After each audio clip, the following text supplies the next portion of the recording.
भगवान श्री कृष्ण जब अपने बड़े भाई बलराम के साथ वृंदावन में अनेक लीलाएं कर रहे थे, एक बार उन्होंने देखा कि उनके पिता नंद और ब्रज के सभी गोप किसी यज्ञ विशेष की तैयारी कर रहे हैं।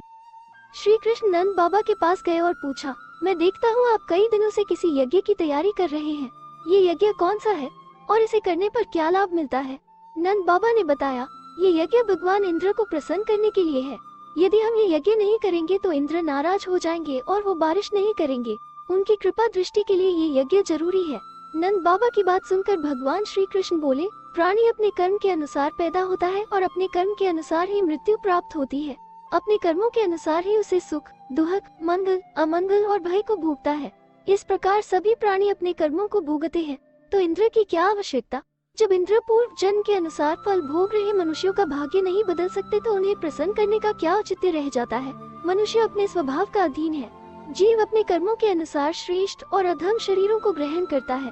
कर्म ही जीव का मित्र और शत्रु है। नंद बाबा बोले, कृष्ण तुम्हारी बात से हम सभी सहमत हैं। तब श्री कृष्ण बोले, हमें गोवर्धन पर्वत की पूजा करनी चाहिए। दरअसल भगवान श्री कृष्ण इंद्र का अहंकार खत्म करना चाहते थे, इसलिए उन्होंने ये रणनीति बनाई। लेकिन लोगों के सामने यह समस्या आ गई कि गोवर्धन महाराज को अन्न कैसे अर्पित करें।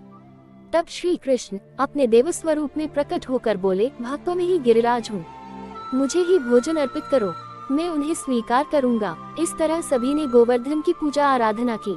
इधर देवराज इंद्र को जब यह बात पता चली तो उनके क्रोध की सीमा न रही। इंद्र ने वरुण देव जल के देवता को बुलाकर कहा कि नंद बाबा के राज्य में प्रलयकारी बारिश करो, वहाँ तबाही का मंजर दिखाओ ताकि उन्हें पता चले कि देवों का निरादर करने से हानि होती है। वरुण देव नंद बाबा का जहाँ तक क्षेत्र था वहाँ घनघोर बारिश होने लगी। भगवान श्री कृष्ण इंद्र की धृतृष्टा समझ गए। उन्होंने गोवर्धन पर्वत को एक अंगुली पर उठा लिया। इंद्र नहीं जानते थे कि श्री कृष्ण भगवान विष्णु के अवतार हैं। वो यह सब देखकर चौंक गए। इंद्र को अपनी गलती का एहसास हुआ। तब श्री कृष्ण ने कहा कि व्यक्ति में ऐश्वर्य और धन के कारण अहंकार आता है, लेकिन तुमने क्षमा याचना की। क्षमा दुनिया का सबसे श्रेष्ठ गुण है। इस तरह द्वापर युग में श्री कृष्ण ने इंद्र के अहंकार का अंत कर उन्हें निर्मल कर दिया। For more stories like, share, subscribe stories for you. जय श्री कृष्ण।